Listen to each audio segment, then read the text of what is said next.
시청자 여러분 안녕하십니까? 좌파가 김건희 씨를 잡아먹지 못해 안달을 부리고 있습니다. 제가 오늘 말씀드리고자 하는 것은 두 가지입니다. 하나는 검증을 하려면 팩트로 제대로 해라. 또 하나는 이 좌파의 영부인들 권양숙, 김정숙 여사에 대한 끔찍한 한국 사회에 해악을 끼친 악몽입니다. 열린공감TV에서 방영을 한 안혜욱이라고 하는 한국 초등학교 태권도 협회 회장을 맡았던 태권도 구단의 노인, 그 사람이 1997년 조남욱 삼부토건 회장이 운영을 하는 라마다 르네상스 호텔 6층 VIP 연회 룸에서 김건희 씨를 조남욱 회장의 소개로 만났다라는 인터뷰. 자, 이 인터뷰 내용과 그것을 보도한 열린공감TV 그리고 보도한 언론사 그리고 이것을 링크한 추미애 장관, 자, 이런 사람들에 대해서 국민의힘이 허위사실 유포 이런 혐의로 고발을 했습니다. 자, 고발을 했다는 것은 관계되는 피고발자들이나 고발인 또는 이제 관련된 사람들에 대한 조사가 이루어진다는 것을 의미합니다. 김건희 씨에 대한 조사도 있을지 모르겠습니다. 그리고 김건희 씨를 소개했다고 주장된 조남욱 삼부토건 회장 올해 88입니다. 조남욱 회장이 사실관계를 밝히면 모든 것이 다 깨끗하게 정리가 됩니다. 그런데 제가 볼 때는 국민의힘이 자신만만하게 고발을 하는 것도 그런 배경이 믿어지고, 우선 첫째, 김건희 씨가 얘기를 하는 1997년이라면 1996년 경기대학교를 졸업을 하고 숙명여대 교육대학원을 다닐 때였다. 시간 강사를 하기 4년 전이었다. 때문에 시간 강사라고 소개받았다라고 하는 안혜욱 씨의 주장은 틀리고, 그리고 또 조남욱 회장을 알게 된 것도 그로부터 수년 후의 일이다. 그러니까 조 회장이 친분이 있는 김 교수 이런 식으로 해서 소개를 했다라는 것이 사실이 아니라는 것이죠. 자, 이런 명백한 두 가지의 사실 오류를 근거로 해서 고발을 했습니다.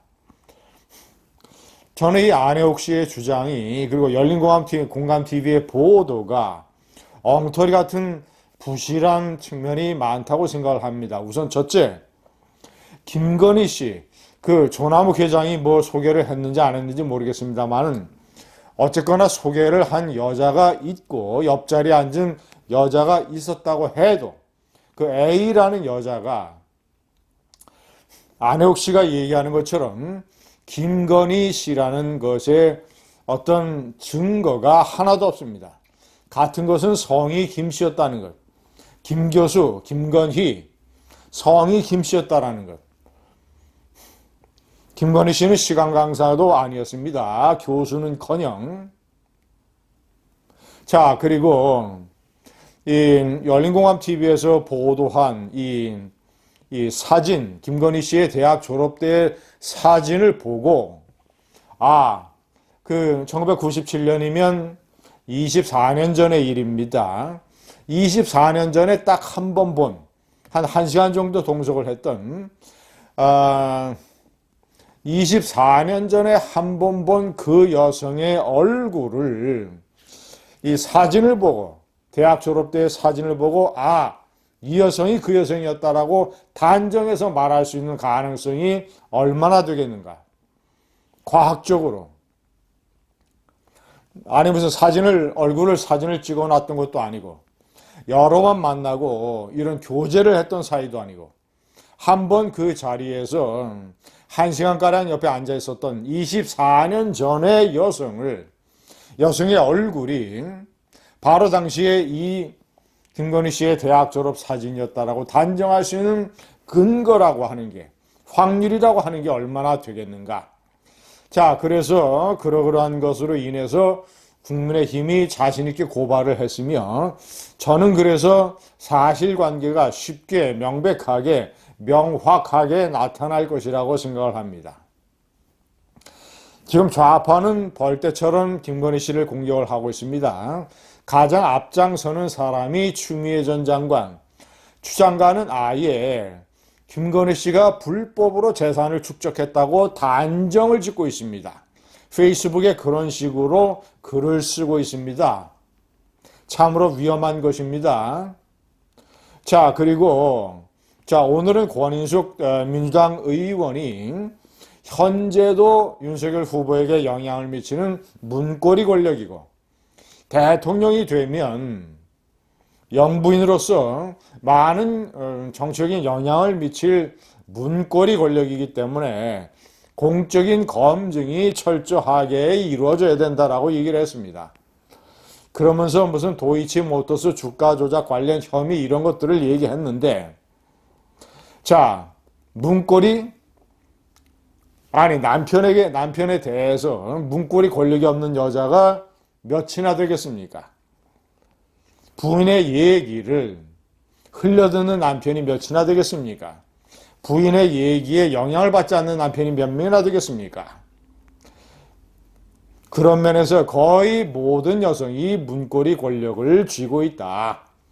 자, 명백하게 어떤 그것이 잘못되거나 어떤 나쁜 결과를 가져왔을 때 문제를 삼고, 또 그런 것들에 관한 어떤 검증이나 조사를 주장을 해야지.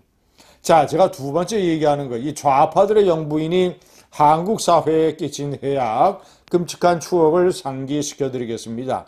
첫 번째, 권양숙 노무현 대통령의 부인, 박연차 회장으로부터 청와대에서 본인은 100만 달러, 그리고 아들을 포함한 가족 전부 다 합쳐서 640만 달러의 뇌물을 받은 사건, 불법 자금을 받은 사건. 자, 권양숙 여사가 자신 몰래 이런 엄청난 뇌물을 받았다는 사실을 안 노무현 전 대통령은 식음을 전폐하고 아무것도 못하다가 부엉이 바위에서 뛰어내렸습니다. 그런 노무현의 자살이, 극단적 선택이 좌파에게 일종의 면죄부로 작용을 했고, 자, 권양숙 뇌물 사건과 노무현의 자살이 문재인 대통령 비서실장, 노무현의 비서실장이 정치에 뛰어들어서 두 번째 도전 만에 좌파 대통령 제3기 시즌3를 열게 된 계기가 됐습니다. 자, 그러니까 노무현의 자살이 좌파의 면죄부가 됐고, 그 이전에 모든 것이 권양숙의 뇌물 사건으로 출발을 했고, 때문에 권양숙이라고 하는 영부인은 한국 현대사를 좌파 쪽으로 확 뒤집어버린 그런 엄청난 현대사의 게임 체인저가 됐었습니다. 두 번째, 김정숙 여사. 자신이 이념 문제에 대해서 뭘 안다고, 자신이 겨우 음대를 나온 거 하나 가지고 김일성으로부터 온갖 호사스러운 대접을 받았던 친김일성 친북주의자 윤희상의 묘소에 고향 통영에서 가지고 간 동백나무를 대통령 영부인 자격으로 대통령의 해외 순방 기간에 헌목했습니다. 국민들은 박정희 대통령 밑에서 잘 살아보자고, 한 손으로 싸우고 한 손으로 건설하며 잘 살아보자고, 그렇게 발버둥 치던 시절에 김일성이한테 가서 호사스러운 대접을 받고 김일성을 찬양 친송했던 윤희상의 묘에 이 나라의 대통령 영부인이 헌목을 한 이런 기가 막힌 일을 저질렀습니다. 대통령 영부인 할 때는 삼성, SK 또는 국민은행 이런 대기업의 거의 부회장급 임원들 10여 명을 초청을 해서 점심을 내면서 사회적 기업이 어떻고 무슨 여성과 이런 약자에 대한 기업의 공헌이 어떻고 저쩌고 이런 엉터리 폼을 잡는 일을 했습니다. 또 제가 여러 차례 비판을 했지만 문재인이 그렇게 2019년에만 11차례의 국빈 방문을 하게 된 국빈 해외 여행 놀이, 이 하고 뒤에는 저는 영부인 김정숙 여사가 문재인 대통령을 많이 부추기고 자극하고 옆구리 찌르고 국빈 방문을 가는 데 있어서 했다라는 합리적인 의심을 가지고 있습니다. 자, 어떻습니까? 좌파 김건희 씨를 잡아먹지 못해 안달을 하기 전에 이 끔찍한 권양숙 김정숙 여사의 악몽을 기억하고 국민들에게 죄책감을 가져야 할 것입니다. 감사합니다.